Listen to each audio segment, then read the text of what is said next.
제 모든 물건들의 빨간 딱지들이 붙기 시작했습니다. 손발이 벌벌 떨리기 시작했습니다. 분명 어제까지만 해도 가족끼리 너무 화목하고 아버지 사업도 잘 풀리고 있었는데 오늘 TV를 켜보니 IMF 소식이 나오며 부도 처리가 된 기업에 저희 아버지가 하시던 기업의 이름이 나왔습니다. 급하게 아버지에게 전화를 걸어봤지만 받지 않으셨죠. 그때부턴 지옥이 시작되었습니다. 빚쟁이들은 매일같이 저희 집으로 전화가 왔습니다. 아버지가 없다고 해도 그들은 절대 믿지 않는다며 저희 집을 찾아왔죠. 대문을 걸어 잠그고 열어주지 문 밖에서 욕짓거리를 하고 발로 걷어차고 그랬습니다. 그 당시에 어린 저는 정말 너무나도 무서웠습니다. 나중에는 아예 문 앞에서 며칠을 문 밖에서 기다리고 있는 사람도 있더라고요. 저는 집을 나가지도 못하고 며칠을 굶고 있었죠. 저는 아버지를 굳게 믿고 기다렸지만 역시 동화 같은 이야기는 없었습니다. 결국 집은 경매로 넘어가게 되었죠. 저희는 결국 이 집에서 나가서 단칸방에 가야 하는 신계되었죠. 너무나도 좋은 집에 살다가 온 단칸방은 너무나도 적응하기 힘들었습니다. 다리를 제대로 피기도 힘들 정도로 작은 방에서 저와 제 여동생 어머니 이렇게 셋이 살았어야 했으니 말입니다. 그러니 어머니가 그러시더라고요. 지금 준비하던 공인중개사는 포기하고 살림의 보탬이 되도록 하려무나. 원래 그런 말은 절대 안 하시는 분인데 저에게 일을 나가라고 하셨죠. 이성적으로는 그게 맞는 이야기이긴 합니다.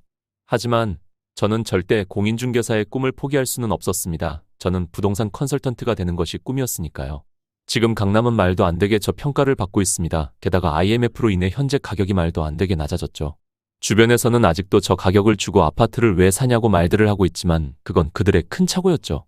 저는 무조건 확신이 있었습니다. 부동산 컨설턴트를 하며 고객님들에게 강남 아파트를 분양해드리고 그 투자 수익금의 몇 프로만 받아도 정말 어마어마할 것이라는 사실을 말입니다. 그러면 아마 평생을 돈 걱정 없이 살 수 있겠죠.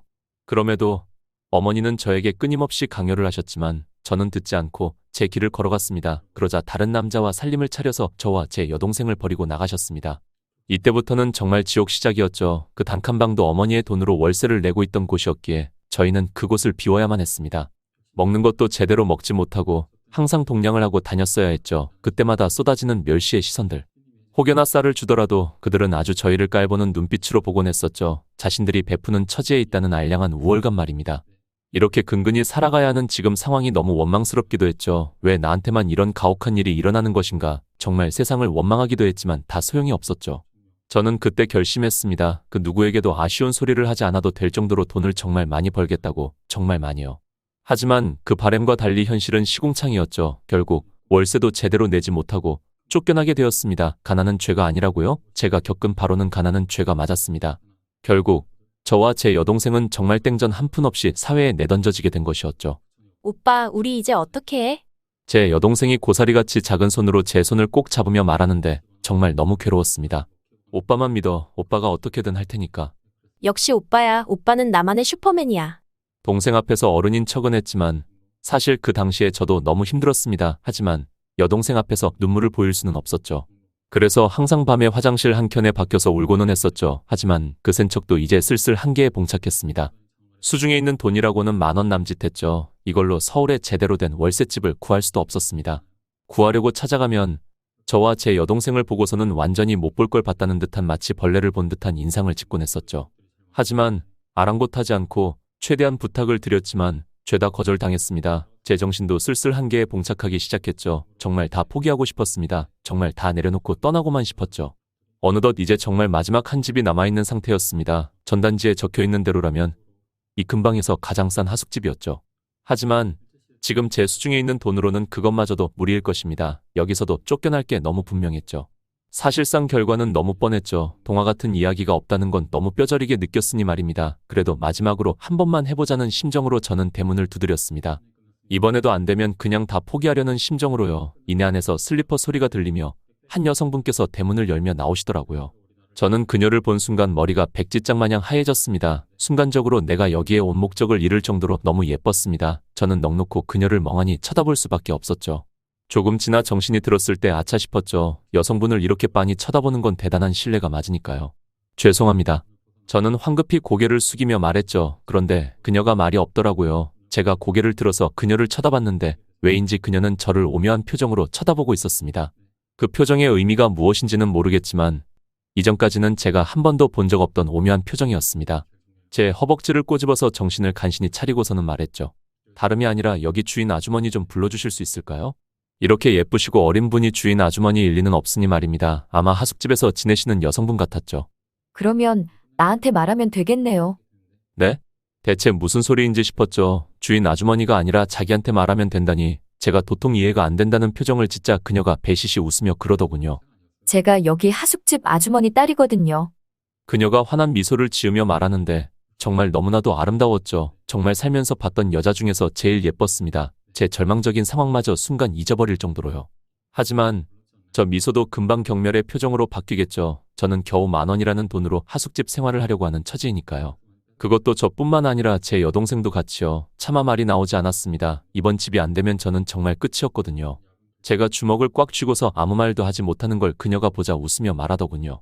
괜찮아요. 편하게 말해요. 내 앞에서 남자들 다 그래서 익숙하니까. 아마 자기가 너무 예뻐서 말을 더듬는 거라고 생각한 모양이었죠. 사실은 그게 아닌데 말입니다. 저는 그녀에게 전단지 한 장을 건넸습니다. 여기 가격이 한 달에 30,000원이라고 적혀 있는데 혹시 10일 정도만 살 수 있을까요? 네? 그게 그러니까 저는 수중에 있던 주머니를 다 털어서 10,000원짜리 한 장을 간신히 꺼냈죠. 지금 이것밖에 없어서 10일 정도만 지내다가 나가겠습니다. 그 말을 하고 나서 대문이 열리는 소리가 들리며 아주머니 한 분이 나오시더라고요. 엄마, 말도 안 되는 소리 하지 말고 그냥 가라 꼬마야. 그 아주머니의 시선도 똑같았죠. 예전에 사람들과 똑같이 저희를 멸시하는 시선이었습니다. 정말 트라우마가 남을 정도였죠. 이제 그 상황만 마주쳐도 손, 발이 벌벌 떨릴 지경이었습니다. 이제는 정말 끝이라 생각하고 체념하고 다시 돌아가려는데 제 손에서 따뜻한 온기가 느껴졌습니다. 뒤를 돌아보니 아주머니의 따님분이 제 손을 잡고 있더라고요. 그것도 저를 무언가 오묘한 표정으로 쳐다보며 말이죠. 우리 하숙집 이번에 특별 할인해서 3개월에 10,000원이야. 제가 잘못 들었나 싶었죠. 아무리 하숙집이라지만 그 가격은 말이 안 되는 가격이었죠. 너 무슨 소리를 하는 거니? 하숙집 아주머니도 말이 안 되는 소리를 하지 말라며 고개를 절레절레 쳤더라고요. 저는 역시나 싶어 걸음을 돌리려는데 아주머니의 따님분이 아주머니께 그러더라고요. 엄마, 나 이번 한 번만 소원 들어주라. 저 사람 좀 들어오게 해줘. 뭐? 엄마 말대로 공부 정말 열심히 할게. 그래, 전교 10등 안에 들 테니까 내 부탁 한 번만 들어줘. 그렇게 공부 지지리도 싫어하던 녀석이 갑자기 무슨 바람이 불어서. 엄마, 원래 나 안 이러잖아. 한 번만 부탁하자. 그래 좋아. 대신 전교 10등 안에 못 들면 저 친구는 쫓아낸다. 무슨 말인지 알겠지? 알겠어. 저는 멍하니 그녀를 쳐다볼 수밖에 없었죠. 난생 처음 보는 남을 위해 왜 이렇게까지 해주는지 말입니다. 그것도 말을 들어보면 주인집 아주머니 따님분은 공부하기를 엄청 싫어하는 모양인데 전교 10등이라는 공약까지 걸어가면서 말이죠. 제가 의아함에 정신을 못 차리고 있자 그녀가 제게 가까이 다가오더니 배시시 웃으며 말하더라고요. 어서 와. 그녀의 그 웃음에 제 심장이 녹아내리는 듯 했죠. 이후 저희는 말을 텄습니다. 알고 보니 동갑이더군요. 둘 다 고등학교 3학년이었죠. 이름도 수정이, 외모만큼이나 예쁜 이름이었습니다. 저는 그녀의 안내를 받아 하숙집 내부로 들어갔습니다. 화장실 옆에 있는 가장 작은 방이 제 방인 듯 했죠. 저는 당연히 그쪽으로 걸어가는데 그녀가 제 팔목을 턱 잡더군요. 이내 그녀가 말했습니다. 너 저기 있어. 그녀가 큰 방을 가리키며 말하더군요. 대체 무슨 소리인가 싶었습니다. 제가 저렇게 큰 방을 쓰다니요. 말도 안 되는 소리였죠. 그리고 아마 저 큰 방은 하숙집 아주머니가 자신의 딸을 위해 내준 방 같았습니다. 저기 빈 방이니까 그냥 쓰라고. 저는 한사코 거절했지만 그녀의 고집을 이길 수는 없었죠. 제가 마지못해 승낙하자 그녀는 배시시 웃으며 자기가 화장실 옆에 있는 작은 방으로 가더군요. 역시 그녀가 저에게 내어준 큰 방은 아주머니가 내주신 방이었습니다. 큰 방에는 그녀의 물품으로 보이는 것들이 가득했거든요. 왜 자기는 화장실 옆에 있는 작은 방으로 가면서까지 저에게 그렇게 잘해주는지 정말 이해가 가지 않았죠. 솔직히 말하면 그날 밤에 큰 방에 동생과 같이 침대에 누워있는데 도저히 잠이 오지 않았습니다. 적적해서 잠깐 밤 산책을 나갔는데 거기서 우연히 이 하숙집에 살고 있는 학생들을 만날 수 있었죠. 전부 이 근처 고등학교 학생들이더라고요. 전부 수정이와 같은 고등학교를 다니고 있더라고요. 신기했습니다. 서로 잠깐 벤치에 앉아서 이야기를 나누고 있는데 남학생 한 명이 대뜸 그러더라고요. 수정이랑 무슨 사이예요? 솔직히 당황했습니다. 갑자기 초면에 그런 말을 들으니 당황할 수밖에 없죠. 수정이 걔 원래 자기밖에 모르는 애고 손해보는 거 죽기보다 싫어하는 애인데 걔가 오늘 하는 거 보고 다들 엄청 놀랬어요. 이야기를 들어보니 수정이는 학교에서 정말 칼 같은 걸로 유명하다고 합니다. 자기한테 피해가 오는 걸 정말 싫어하고 무엇보다 자기가 손해보는 건 정말 싫어한다고요. 그럼에도 너무나도 예쁜 외모에 들이대는 남자들은 엄청나게 많았지만 그녀는 그걸 전부 칼같이 쳐내고 있다고 말이죠. 그리고 공부하는 걸 정말 죽기보다 싫어해서 담 쌓고 지내는 아이라고요. 그런데 오늘 수정이가 자기가 그렇게 손해를 감수하면서까지 저를 하숙집에 들여다 놓으려고 했던 걸 보고 이상하게 생각했던 모양이었죠. 아무 사이도 아닌데요. 그 말에 다들 놀라더라고요. 아무 사이도 아닌데 그렇게까지 해준다고요? 난 무슨 생명의 은인이라도 되는 줄 알았네. 네, 그냥 성격 자체가 엄청 다정하고 착한 것 같던데요. 그 말에 전부 경악스러운 표정을 짓더라고요. 걔 절대 그런 애 아니에요. 학교에서 자기한테 들이대는 남자애들한테 전부 입에 담지도 못할 말을 하는 애인데. 정말 의외였죠. 하지만 그들의 말이 더 정확하겠죠. 거의 몇 년을 같이 붙어서 지냈으니 말입니다. 그런데 왜 나한테만 그렇게 다르게 대해주는지 이해가 되지 않았죠. 설마 수정이가 그쪽 좋아하는 거 아니에요? 에이, 그건 아니다. 수정이가 눈 얼마나 높은데. 그 말을 하고 아차 싶었는지 저를 보더라고요. 아, 물론 그쪽이 부족하다는 건 아니에요. 다만 걔 눈이 어찌나 높은지 아직 한 번도 남자를 안 사귀었거든요. 언뜻 보기에는 이해가 안 되지만 그 속사정을 들여다보면 이해가 되긴 했죠. 그렇게 예쁜데다가 나이도 무척이나 어린이 남자를 고르고 골라서 만나겠죠. 그렇게 눈부신 아이가 저를 좋아할 리가요. 괜한 기대를 하게 되면 실망만 커져서 돌아오게 된다는 걸 너무 잘 알고 있기에 저는 단념했죠. 그렇게 혼자 집으로 터벅터벅 돌아가는데 여전히 머릿속이 복잡했습니다. 그게 아니라면 왜 나에게 그렇게까지 해주는지 도통 이해가 되지 않았으니 말입니다. 하지만 그 당시 저는 그런 게 그다지 신경 쓰이지 않았습니다. 저에게 지금은 그런 것보다 훨씬 중요한 게 있으니까요. 반드시 공인중개사 시험에 합격해서 부동산 컨설턴트가 될 겁니다. 그렇게 되기만 한다면 저는 돈 걱정 없이 살 수가 있으니 말입니다. 이 지긋지긋한 가난에서 벗어날 수가 있죠. 엄청 저평가받고 있는 강남 아파트를 분양시켜드리고 그 수익률의 일부분만 받아도 정말 어마어마한 금액일 테니 말입니다. 저는 성공할 수 있다는 확신이 있었죠. 하지만 시간이 조금 걸리겠지만 말입니다. 하지만 지금은 돈이 필요했죠. 그야 제 여동생을 먹여 살려야 하기도 하고 제 공부에도 돈이 꽤나 많이 필요하니까요. 저는 낮에는 노가다를 뛰러나가고 밤에나 집에 들어와서 불을 켜고 공부를 할 수 있었죠. 주말에나 학원을 다니며 공부할 수가 있었죠. 정말 너무 힘들었습니다. 아침에 노가다로 체력을 너무 뺀 이후이기 때문에 체력도 너무나도 부족해서 고개가 꾸벅꾸벅 저도 모르게 숙여졌고 무엇보다도 제대로 된 조명도 없었기에 눈이 나빠지는 게 실시간으로 느껴졌죠. 사실 이대로라면 몇 년을 해도 못 붙는다는 걸 어렴풋이 알고 있지만 애써 무시했습니다. 그 당시에 그것 말고 다른 선택지 따위는 저에게 없었으니까요. 그래서 저는 계속 저를 세뇌했습니다. 이렇게 해도 내 두뇌라면 할 수 있을 것이라고 말도 안 되는 암시를 걸어가면서 말이죠. 그리고 얼마 지나지 않아 시험을 치고 1차 시험 결과 발표가 났죠. 입술을 꽉 깨물었습니다. 역시나 낙방이었습니다. 이빨을 어찌나 꽉 깨물었는지 입에서 피맛이 나더군요. 사실 낙방할 걸 알고 있었습니다. 알고 있었지만 애써 외면했던 것이었죠. 이번은 당연한 결과일 뿐이고요. 이대로라면 몇십 년을 해도 안 될 것이 너무 분명했죠. 하지만 그렇다고 다른 뾰족한 방법이 있는 것도 아니었습니다. 제 공부에 들어가는 돈하며 여동생을 먹여 살리기 위해 들어가는 돈까지. 제가 일을 하지 않으면 도저히 감당이 되지 않으니 말이죠. 정말 온갖 생각이 다 들었습니다. 그냥 어머니 말대로 포기하고 일만 할 걸 그랬다면 어머니도 떠나지 않았을 거고. 1차 시험이 떨어진 그날 밤에 정말 온갖 우울한 생각과 과거에 대한 후회들이 저를 덮였습니다. 하숙집 거실 구석에 앉아 끄끄 울고 있는데 갑자기 옆에서 따뜻한 온기가 느껴지더군요. 저는 힐끔 옆을 봤습니다. 바로 수정이가 저를 빤히 바라보고 있더군요.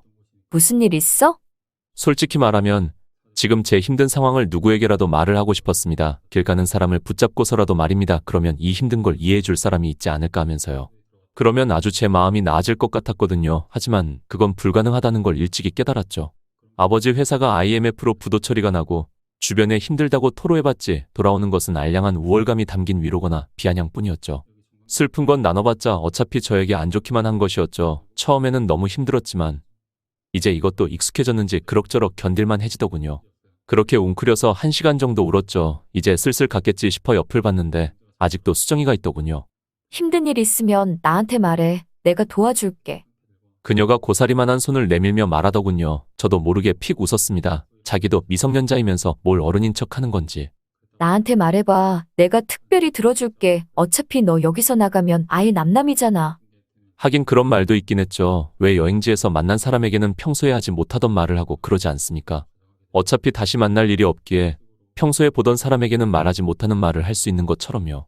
저도 그냥 그런 심정으로 제 지금 상황에 대해 말하기 시작했죠. 여동생도 키워야 하고 내 교재비나 학원비 때문에 노가다를 뛰는데 이 상태로는 몇 년이 지나도 절대 합격할 수 없을 것 같다고 말입니다. 수정이는 아무 대꾸도 하지 않고 그저 가만히 제 이야기를 들어주었습니다. 그것만으로도 무척이나 고마웠죠. 보통은 이런 무거운 이야기 듣기 싫어하지 않습니까? 그것도 무언가 해결해 줄 걸 바라고 하는 이야기도 아니고 사실상 푸념에 가까웠죠. 수정이도 아직 미성년자에 불과한데 저를 도와줄 수 있을 리가 없으니 말입니다. 말을 다 듣고 나서 수정이가 제 손을 꼭 잡으며 그러더군요. 내가 도와줄게. 그러니까 너는 노가다 그만하고 당분간은 네 공부에만 집중해. 대체 무슨 말인가 싶었습니다. 분명히 말했던 걸로 아는데요. 제 공부에 필요한 교재비와 학원비, 여동생을 먹여 살리기 위해 저는 노가다를 해야 하는데 말입니다. 그런데 수정이가 다 이해한다는 듯한 표정으로 말하더군요. 내가 줄게. 어? 내가 준다고. 그러니까 너는 그 시험에만 집중해. 대체 미성년자가 무슨 돈이 있다고 그런 큰 돈을 준다는 건지.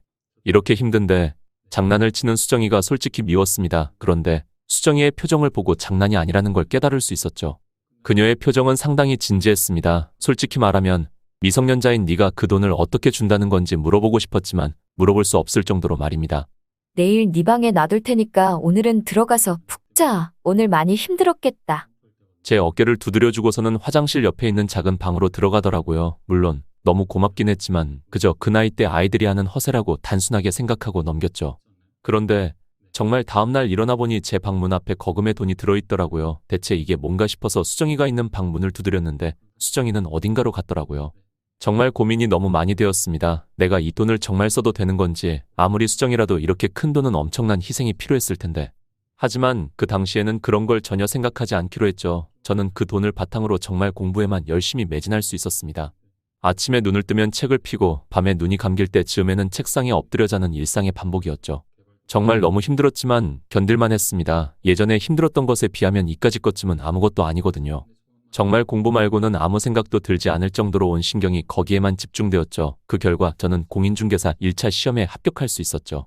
정말 뛸 듯이 기뻤습니다. 역시 하니까 되는구나. 수정이와 이 기쁨을 나누고 싶었지만 수정이는 아직도 하숙집에 들어오지 않고 있었습니다. 혹시 무슨 나쁜 일이 생기기라도 한 걸까? 정말 오만 걱정이 다 들었습니다. 그것도 하필이면 제게 그 거금을 남긴 이유로 자취를 감췄으니까요. 그런데 그날에 밖에서 공부를 하고 있는데 급하게 전화 한 통이 걸려오더군요. 받아보니 병원이었습니다. 그 전화를 받고서는 정말 머리가 새하얘지는 듯했죠. 제 하나뿐인 여동생 녀석이 지금 수술을 받고 있다는 전화였으니 말이죠. 저는 급하게 그쪽으로 뛰어갔습니다. 정말 다른 어떤 생각도 들지 않았습니다. 병원에 도착하자 병상에 제 동생이 누워있더라고요. 제가 병실에 도착하자 의사 선생님께서 설명을 해주셨습니다. 맹장이 터져서 급하게 수술을 하게 되었습니다. 정말 다행히도 초기에 발견하여 별 후유증은 남지 않을 것 같습니다. 안도의 한숨을 내쉬었죠. 정말 다행이었습니다. 남은 혈육이라고는 여동생 하나뿐인데 잘못되기라도 한다면 정말 너무 끔찍했죠. 그런데 한 가지 의아했던 게 제 여동생은 방에 혼자 있었을 텐데 어떻게 이렇게 조기에 발견된 건지 의아했습니다. 의사 선생님께서 여동생이 누워있는 침대 옆간이 의자에 앉아있는 여성분을 가리키며 말하시더라고요. 저분이 아니라면 아마 정말 큰일 났을 겁니다. 저는 그쪽에 있는 여성분을 보고는 넋을 잃고 바라볼 수밖에 없었죠. 바로 수정이었습니다. 대체 어떻게 된 거지 물어보려는데 제 여동생이 눈을 뜨고서는 수정이에게 푹 안기더라고요. 수정이 언니. 정말 의외였습니다. 제 여동생은 정말 경계심이 심하고 낯도 많이 가려서 남한테 이러는 성격이 절대 아닌데 수정이한테는 달려가서 푹 안겼죠. 동생이 하는 걸로 보아 둘은 상당히 친해 보였습니다. 정말 상당히 의아했죠. 수정이는 맨날 집을 비워서 친해질 기회가 없었을 텐데 대체 언제 저렇게 친해진 건지 싶었죠. 제가 의아한 표정을 짓자 이내 동생이 이해한 듯 말하더라고요. 수정이 언니가 오빠가 공부하러 나갔을 때 매일 내 방에 들어와서 같이 놀아줬어. 뭐? 저는 수정이를 멍하니 쳐다봤죠. 그게 사실 그러니까 어떻게 된 거냐면 수정이가 말하더라고요. 그 돈을 저에게 건네주고 괜히 내가 미안해할까봐 마주치지 않는 길을 선택했다고.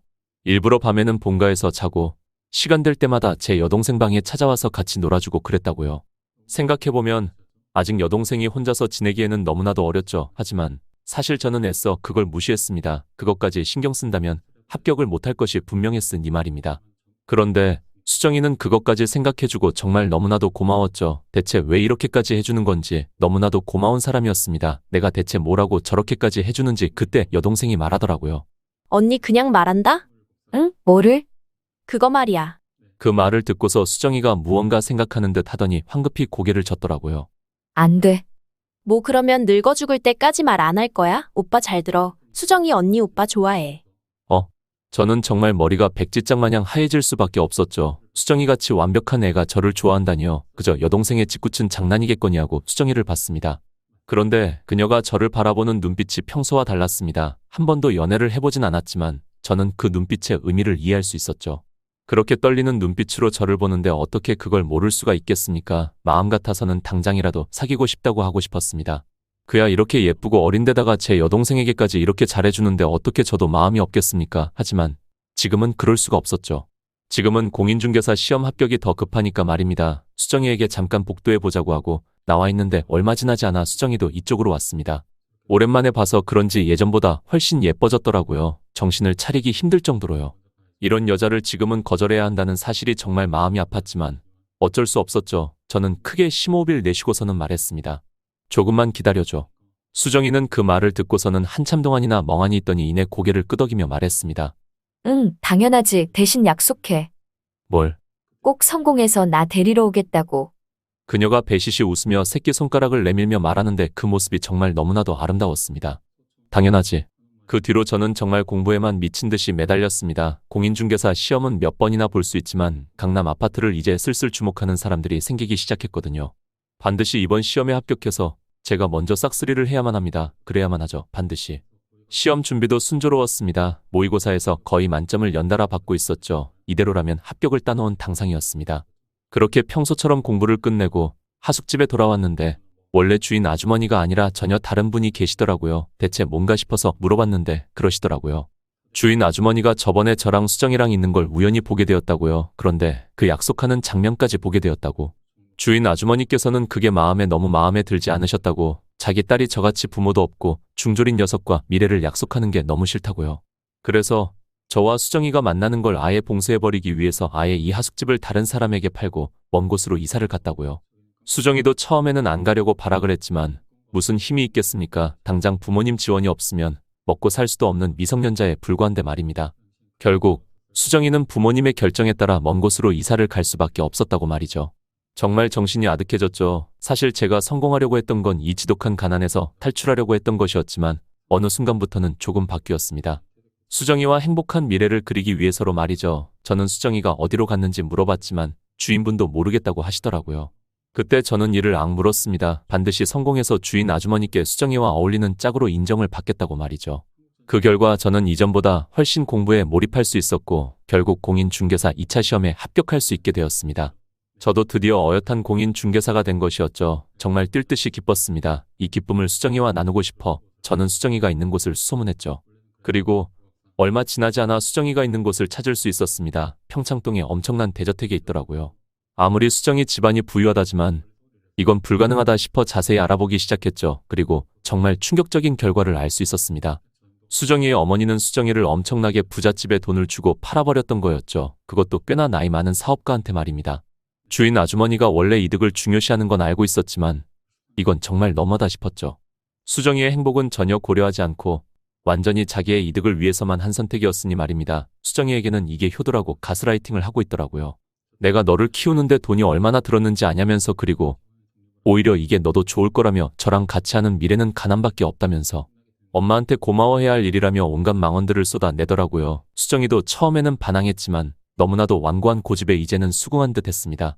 그리고 자세히 알아보니 그때 저에게 줬던 그 거금의 돈, 사실 주인 아주머니가 수정이에게 학원비하라고 줬던 돈이었죠. 그런데 그걸 저한테 모조리 줬으니 수정이는 결국 자기가 그렇게 자신만만하게 내걸었던 전교 10등도 찍지 못하였고 대학도 변변치 못한 곳에 가게 된 것이었죠. 그로 인해 수정이는 자존감이 엄청나게 떨어졌고 주인 아주머니는 그 틈을 이용해서 수정이를 거금에 팔아버린 것이었죠.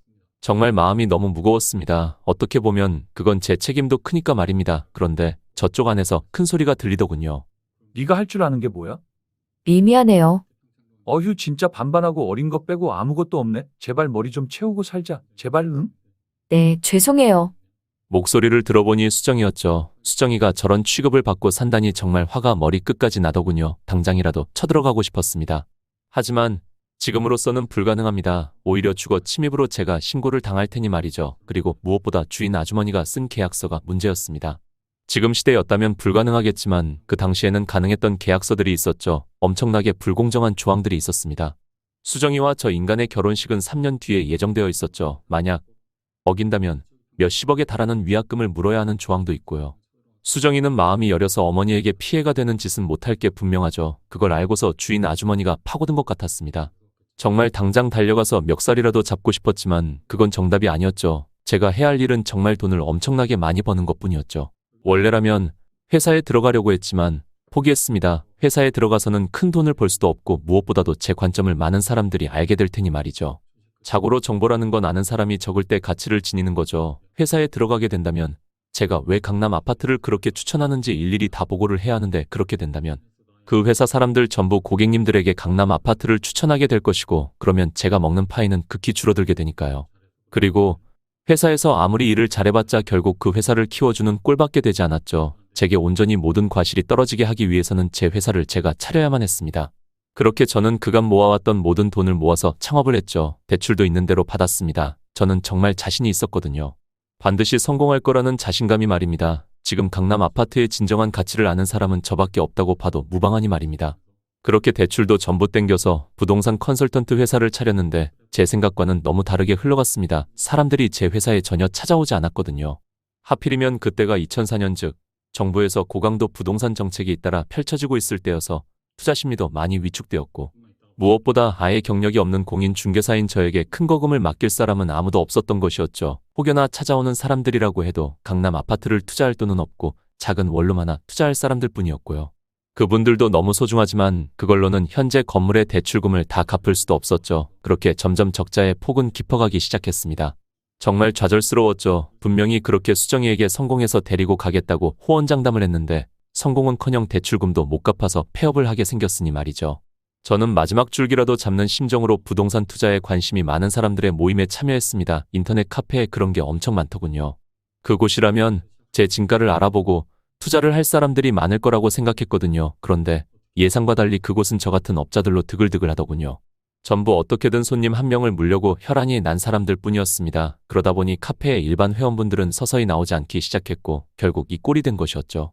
그 당시 저희 컨설턴트에 대한 소문이 워낙 안 좋았으니 말입니다. 그때만 해도 빌라 같은 걸 임대인과 짜고 거금을 챙기고 자신은 나몰라라는 업자들로 드글드글 했으니 말입니다. 그런데 그 사람들은 다른 건 몰라도 돈 냄새 하나는 기가 막히게 맞더라고요. 비싼 옷을 입지 않더라도 그 사람의 행동이나 걸음걸이에서 그 사람의 부유함을 가늠하는 듯했습니다. 모임에서 돈 좀 있어 보이는 일반인들에게 조금 친해진 뒤에 귀신같이 투자 권유를 하기 시작했죠. 그런데 그러던 와중 한 사모님께서 찾아오셨습니다. 걸음걸이부터 보통 사람들과 다른 게 느껴졌죠. 옷은 그렇게 고가의 제품이 아니었지만 걸음걸이와 행동에서 느껴지는 단아한 기품과 차분한 말투. 언뜻 보아도 보통 분이 아닌 게 느껴졌습니다. 혹시나 해서 다가간 업자들 모두 퇴짜를 맞았죠. 하지만 저는 자신 있었습니다. 제 말을 듣는다면 반드시 설득되실 수밖에 없을 테니까요. 그렇게 앞으로 다가가서 말씀을 드리려는데 그러더니 그분께서 말씀하시더라고요. 여기서 만나야 할 사람이 있어서 왔으니 할 이야기는 이쪽으로 해주세요. 그러며 명함을 한 장 내미시더라고요. 깜짝 놀랄 수밖에 없었습니다. 꽤나 유명한 회사 대표님이셨거든요. 그 명함에 적힌 전화번호는 비서 전화번호였죠. 여기로 연락을 하란 것은 사실상 거절의 의미였죠. 비서에게 전한 말이 대표님께 전달될 일은 없으니까요. 그럼에도 제가 한 번만 들어달라고 말하자 대표님께서 그러셨습니다. 모든 부동산 업자들이 나쁜 건 아닌 건 알고 있습니다. 하지만 대부분은 그렇죠. 그쪽 분은 아닐 수도 있겠지만 그걸 검증하는 데는 시간이 무척이나 듭니다. 제가 그 시간을 감수해야 할 이유가 있을까요? 그 말에 저는 차마 대답을 할 수 없었죠. 사실 그 말 뒤에는 뼈 있는 말이 숨어 있었거든요. 대학도 못 나온 고졸에다가 집안도 별로인 저를 뭘 믿고 이야기를 들어주겠냐는 거였죠. 저는 그 자리에서 입도 번긋하지 못하고 나왔습니다. 이제는 정말 포기에 가까운 심정으로 제 사무실에 출근을 했죠. 그런데 엎친 데 덮친 격으로 전화가 오더라고요. 나가보니 정말 인상이 찌푸려졌습니다. 주차장에 주차되어 있는 제 차를 할머니께서 박으셨더라고요. 할머님께서 타고 계신 차는 엄청나게 작은 경차였는데 비해 제 차는 상당히 비싼 외제차였죠. 영업을 하다 보니 어쩔 수 없이 상당히 비싼 외제차를 살 수밖에 없었는데 정말 골치 아팠죠. 수리비만 해도 최소 몇 천을 들 텐데 얼마 지나지 않아 할머님께서 내리셔서 손가락을 꼼지락거리며 말씀하시더라고요. 정말 미안하네. 내 당장 수리비를 줄 수는 없겠지만 시일 내에 주도록 하겠네. 할머님이 입으신 옷들로 보아 집을 하실 능력이 전혀 되지 않아 보였죠. 제 직원이 내려와서는 할머님을 보더니 그러더라고요. 당연히 그러셔야죠. 정말 한 푼도 남김없이 갚으셔야 할 겁니다. 막노동을 하셔서라도 말이죠. 네, 죄송합니다. 정말 죄송합니다. 할머님께서 허리를 90도로 숙이시며 말하는데 정말 이건 아니다 싶었습니다. 그래서 저는 제 차 문을 열고서는 말했죠. 차에 타시죠, 할머님. 당장 지불할 능력이 안 돼요. 죄송합니다. 할머님은 제 의도를 오해하신 듯했죠. 지금 당장 이 차의 견적을 받아서 수리비를 갚으라고 들이밀려는 속셈으로 아신 듯했죠. 병원부터 가셔야죠. 어디 다치셨을 수도 있지 않습니까? 그의 할머님이 전혀 예상치 못한 반응이었는지 눈을 휘둥그레 뜨시더라고요. 직원도 마찬가지였습니다. 병원비는 너무 비싸서. 할머님이 머뭇거리셨죠. 어릴 적 돈 없어 비참하던 시절에 저를 보는 것 같아 참아볼 수가 없었죠. 그냥 이참에 시원하게 망하자는 심정으로 말했습니다. 수리비 안 받을 테니까 병원부터 가시죠. 정돈 없으시면 병원비도 제가 내드리겠습니다. 네, 할머님은 눈을 휘둥그레 뜨신 채로 저를 보셨죠. 탓이라고요. 돈 필요 없으니까 사람이 먼저지 돈이 먼저입니까? 사실 돈이라면 이제 지긋지긋합니다. 돈 때문에 사람의 인생이 작살나고 망하고 이런 것들이 말입니다. 할머님은 처음에는 제가 장난인 줄 알았지만 진심이라는 걸 나중에 아셨는지 오묘한 표정을 지으시더라고요. 그 뒤로 할머님은 제 차에 타서 병원을 같이 갔고 진료비까지 제가 시원하게 내드렸습니다. 직원은 무슨 짓이냐며 저를 나무랐지만 저는 아랑곳하지 않았죠. 집이 어디세요? 집까지는 바래다 주지 않아도 괜찮아요. 그보다 이 빚은 나중에 꼭 갚을게요. 명함 하나 줘볼래요?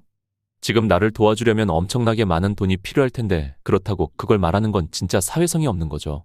저는 적당히 명함 한 장을 건넸습니다. 할머님은 부동산 컨설턴트라 이러시며 오묘한 표정을 지으시더라고요. 마침 우리 딸이 부동산 투자에 최근에 관심이 생겼는데 추천해 줄게요. 네, 감사합니다. 저는 형식적인 인사를 남기고 뒤로 돌아섰죠. 사실 별 기대를 하지 않았습니다. 그야 당연하죠. 제비 다리를 고쳐줬다고 박 씨를 물고 오는 건 동화에서나 나오는 이야기이지 않습니까? 그렇게 저는 다음날 출근을 했죠. 이 사무실의 풍경도 오늘이 마지막이라는 걸 알게 되자 감회가 정말 남다르더라군요. 더 이상 버틸 자금이 없어 오늘까지가 이 건물에 있을 수 있는 마지막이었거든요. 저를 믿고 옆에 있어준 직원들에게도 정말 미안했고 무엇보다도 수정이에게 너무 미안했죠. 그렇게 호언장담을 했는데 나란 놈은 이것밖에 안 되었으니까요. 꼭 성공해서 데리러 가겠다는 약속도 지키지 못하게 된 거죠. 그래도 마지막 날이니 혹시 모르는 기대를 했지만 역시나더군요. 문이 닫힐 때까지 누구도 찾아오지 않았습니다. 직원들을 모두 보내고 저 혼자 셔터문을 내리는데 갑자기 뒤에서 손가락으로 콕 찌르는 감각이 느껴지더라고요. 영업시간 끝났습니다. 내일 와주세요. 아니, 내일은 없겠구나. 그렇게 저는 제 길을 가려는데 거기서 음성이 들리더라고요. 진짜 그냥 갈까요? 어딘가 익숙한 음성이었죠. 하지만 딱히 지금 장난칠 기분이 아니었기에 미간을 찌푸리고 돌아봤는데 깜짝 놀랄 수밖에 없었죠. 바로 제가 모임에서 봤던 그 유명한 기업의 대표님이었거든요. 대체 어떻게 된 건가 싶었죠. 분명히 저 같은 사람한테 내줄 시간은 없다고 하신 걸로 알고 있는데 대표님은 왜인지 이전과 다른 눈빛으로 저를 보시고 계셨죠. 이내 미소를 머금으시며 말씀하셨습니다. 안으로 들어가서 커피 한 잔만 받을 수 있을까요? 대체 어떻게 된 일인가 싶었죠. 머릿속은 온통 궁금증으로 가득 찼지만 지금은 그런 건 미뤄두기로 했습니다. 이 절호의 기회를 무조건 잡아야만 했으니 말입니다. 그때부터 제 머리는 엄청나게 빨리 굴러가기 시작했죠. 네, 들어오시죠. 저는 황급히 대표님을 안으로 안내했죠. 그렇게 대표님이 제 맞은편에 앉으셨는데 정말 다르긴 하시더라고요. 다른 손님들에게서는 전혀 느껴지지 않는 분위기와 우아한 기풍이 풍겨졌습니다. 그렇게 적당히 이야기를 하던 중 저는 너무 궁금하던 이야기를 꺼냈죠. 그때만 해도 분명히 제 이야기를 들을 필요가 없다고 하시지 않았냐고. 그의 대표님이 후 웃으시며 말씀하시더라고요. 어제 도와주셨던 할머님 있지 않습니까? 사실 제 어머님 되시는 분입니다. 정말 입이 쩍 벌어질 수밖에 없었죠. 사실 그쪽 분야 전문가가 작정하고 사기치려면 당할 수밖에 없죠. 그래서 저는 사실 사람이 가장 중요하다고 생각하는 사람인데 그쪽 분께서 어머니께 하신 걸 보고 마음이 변했습니다. 믿을 만한 사람이라고요. 돈보다 사람을 중시하는 사람이라고. 그때 어머님은 타고 나가신 차도 엄청 싼 경차였고 차림새도 엄청 추레해서 무언가를 바라고 도와주는 사람이 아예 없다고. 그런데 저는 오히려 수리비를 물어달라고 하기는커녕 병원 진료비까지 무상으로 내줬다고. 그 정도면 적어도 뒤통수는 칠 사람이 아니라는 걸 확신했다고. 그렇다면 제 말을 믿고 투자를 하시겠다는. 다만 투자는 다른 말이죠. 이전까지와는 달리 표정이 싹 변하셨죠. 상당히 냉랭해지셨습니다. 이제부터가 본격적인 시작이라는 게 느껴졌죠. 물론 사람이 중요하긴 하지만 저는 그쪽 분의 인성밖에 모르죠. 진짜 실력은 별개입니다. 그러니 이제부터는 그쪽 분의 진가를 보여주시죠. 그 말을 하고 다리를 꼬고 의자에 푹 기대시는데 어디 한번 해보라는 것 같았죠. 사실 제게 별 기대를 하시지 않는 눈치셨습니다. 그야 누가 기대하겠습니까? 경력도 없고 고졸인 저에게. 지금 오신 것도 대표님의 어머니가 한 번 가라고 사정해서 오신 것뿐인 것 같았죠. 하지만 저는 이 기회를 잡을 자신이 있었죠. 제 관점을 듣는다면 반드시 투자할 수밖에 없으실 테니 말이죠. 게다가 다른 분도 아니고 직접 손으로 그 큰 회사를 일구신 분의 통찰력과 해안이라면 말입니다. 저는 반드시 이 기회를 잡아야만 했습니다. 다시는 오지 않을 천운이라는 걸 너무나도 잘 알고 있으니 말입니다. 이런 기회는 두 번 오지 않는다는 걸 살아오며 뼈저리게 느꼈거든요. 저는 심호흡을 하고 제 인생 일대의 기회를 잡기 위해 제가 준비했던 모든 지식과 임기응변 등 모든 걸 쏟아 부었습니다. 정말 이날을 위해 살아왔다는 말이 무색할 정도로 제 모든 걸 쏟아냈습니다. 이렇기 때문에 강남 부동산에 투자해야 합니다. 제 모든 걸 들으신 대표님은 멍하니 저를 바라보시더라고요. 아마 실패인 것 같았습니다. 대표님은 별로 구미가 당기지 않는 눈치셨죠. 이 정도면 사실 내 관점이 잘못된 거가 생각이 들 정도였죠. 이제 정말 끝이구나 생각하고 있었는데 대표님 갑자기 자리에서 일어서서 박수를 치시더라고요. 정말 대단합니다. 아니, 어떻게 이걸 지금 완벽하게 분석을 할 수가 있는 거지? 네? 당장 투자 계약서 적죠. 빨리요. 대표님의 표정은 이전과 전혀 달랐습니다. 미소로 활짝 물들어 있으셨죠. 다른 사람한테는 이거 말 안 했죠. 네. 절대 말하지 마요. 나한테만 독점으로 정보를 준 걸로 합시다. 이거 들으면 주변에서 가만히 있지 않을 테니 대신 그 조건으로 10%를 드리겠습니다. 무엇에 10%를 말하시는지 도통 알 수가 없었죠. 이 아파트들을 사서 오른 금액의 10%를 드릴 테니까 당장 저랑 계약합시다. 당장 계약서 가져오세요. 오른 금액의 10%라니 대박이었죠. 아무리 낮게 잡아도 몇십억은 오를 텐데 그 10%만 해도 어마어마할 게 뻔했죠. 그렇게 저는 처음으로 강남 아파트 계약권을 하게 되었습니다. 정말 뛸 듯이 기뻤죠. 이제 이 건물에서 쫓겨나지 않아도 되니 말입니다. 하지만 이것만으로 성공은 무리였죠. 아직 갈 길이 많이 남아있지만 우선 한 건을 계약한 것으로도 상당히 만족을 하고 있었죠. 이제부터 본격적인 시작인 셈이었죠. 우선은 그것에 만족하고 자리에서 일어서려는데 대표님은 그 자리에 가만히 계시더라고요. 아직 볼 일이 있으신 듯 했죠. 지금 나와 있는 매물이 몇 개입니까? 투자 가치가 있는 곳은 100개 정도 나왔습니다만 왜 물어보시는지 솔직히 의아했습니다. 강남 아파트 한 채만으로도 사실 엄청난 부담일게 확실했으니 말이죠. 아무리 유명한 회사 기업의 대표님이라 할지라도 대부분 부동산이나 주식에 묶여있지 막상 가용 가능한 현금은 많지 않으니 말입니다. 그런데 대표님의 입에서 정말 상상도 하지 못할 말이 튀어나왔습니다. 그거 전부 제가 살 테니까 한 달 안에 계약서 준비해 오세요. 네? 화들짝 놀랄 수밖에 없었죠. 갑자기 100채 전부를 계약하겠다니요. 아무리 대표님이라지만 그만한 자금은 없으실 텐데. 제 회사를 팔고 여기 투자해야겠습니다. 물론 시간이 좀 걸리겠지만 말입니다. 예. 그쪽 분 관점을 들어보니 이거 기대 수익률이 무엇과도 비교가 안 돼요. 게다가 하방도 엄청 단단하고 이번 기회로 제 인생이 바뀌겠네요. 물론 좋은 쪽으로요. 정말 과감하셨죠. 게다가 머리도 엄청 좋으셨습니다. 제가 제시한 관점에서 핵심만 콕콕 집어서 흡수하시고 그로 예상되는 부정적 시나리오까지 전부 물어보셨죠. 저는 완벽히 그에 대한 답변을 다 드렸고요. 그러자 흡족해 하시며 과감한 결정을 하신 것이었죠. 정말 괜히 무일푼에서 그런 기업을 이루신 게 아니었죠. 물론 이걸로 그쪽 분 인생도 바뀔 거고요. 엄청 좋은 방향으로.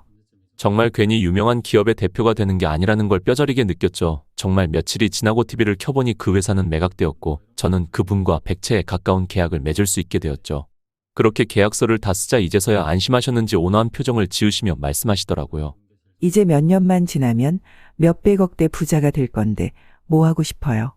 그냥 넌스레하는 질문인 듯 했죠. 왜 그렇지 않습니까? 서민들이 갑자기 일확천금을 받게 된다면 감당 못하고 결국 파산하는 것처럼요. 대표님도 의뢰 제가 그런 말을 할 거라고 생각하셨는지 별 흥미를 가지시지는 않는 눈치셨죠. 데리러 갈 사람이 있습니다. 어머님? 아니요. 하지만 가족보다 더 소중한 사람입니다. 제 표정을 보더니 이내 피식 웃으시며 말하더라고요. 낭만 있네요. 그런 사람 나쁘지 않습니다.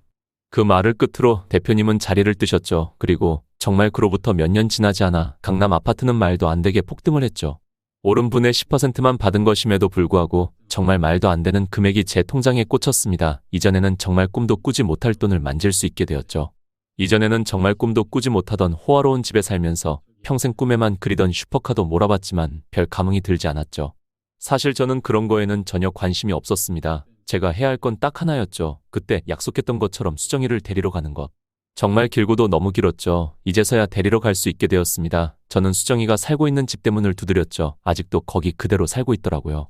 이 식충이가 진짜 네가 제대로 하는 게 뭐야? 죄송해요. 죄송합니다. 구박의 강도가 훨씬 심해진 것 같았죠. 이제는 한술 더 떠서 손찌검까지 하는지 수정이의 비명소리도 들리더라고요. 그럼에도 수정이는 한마디도 못하고 죄송하다고 말만 반복할 뿐이었죠. 정신이 상당히 망가진 것 같았습니다. 정말 암울했습니다. 대체 어떻게 해야 되는지 감도 잡히지 않더라고요. 근처 카페에서 커피를 마시며 생각을 하고 있는데 수정이와 그 남편도 저기 오더라고요. 내 거 네가 주문해와. 남편이 수정이에게 카드를 툭 던지며 말하더라고요. 그럼에도 수정이는 그런 하대가 익숙한지 고개를 끄덕이고서는 카운터에 가서 커피를 시키더라고요. 예전과 달리 무척이나 자신감 없는 목소리로 말입니다. 카페에 있는 내내 남편은 수정이를 구박하더라고요. 정말 이빨이 갈릴 것 같은 걸 간신히 참았죠. 그러던 와중 남편이 자리를 비우더라고요. 수정이 혼자 있었죠. 지금이 아니면 기회가 없다 생각하여 저는 앞자리에 앉았습니다. 처음에는 저를 못 알아보고 당황한 듯 하더군요. 당연하죠. 그렇게 세월이 많이 흘렀는데요. 저희는 서로 잡담을 했죠. 어딘가 삥 도는 느낌이었습니다. 저는 심호흡을 크게 내쉬고 그 말을 했습니다. 그때 했던 약속 기억나? 그의 수정이는 한참이나 대답이 없더니 입술을 꾹 깨물며 그러더군요. 나 지금 남편 못 떠나. 거절의 멘트였습니다. 정말 하늘이 무너지는 것 같았죠. 수정이와 함께하는 행복한 미래를 위해서 이렇게까지 열심히 달려왔는데 그럼에도 애써 침착을 유지하고선 말했습니다. 그 사람 좋아해? 좋아. 아니, 좋아해야지. 침울한 표정을 지으며 말하더라고요. 아마 이 결혼을 깨게 되면 위약금을 몇십억을 물어야 하기 때문이겠죠. 그렇게 되면 수정이의 어머니는 파산을 할 것이고요. 그걸 마음씨 여린 수정이는 견딜 수가 없겠죠. 내가 그 돈을 내줄 수 있다면 그 약속 다시 지킬 생각 있어? 그게 무슨, 수정이는 말도 안 되는 소리라고 생각한 모양이었죠. 아무리 그래도 몇십억 네가 어떻게 내줘. 앞으로 찾아오지 말아주라. 우리 서로 불편해지잖아. 그 말을 끝으로 남편이 나오자 불이 나게 뛰어가더라고요. 그런데 남편이 씩씩거리며 아예 수정이의 볼따구를 치더라고요. 수정이의 비명소리가 들렸습니다. 너 다른 남자랑 얘기하는 거 다 봤어. 이혼해? 그러면 네 엄마 어떻게 되는지 보여줄까? 아니, 자기야, 미안. 정말 미안. 다시는 안 그럴게. 미안. 도저히 못 참겠더라고요. 저는 그쪽으로 다가가서 녀석을 발로 뻥 찼죠. 무슨 짓이야?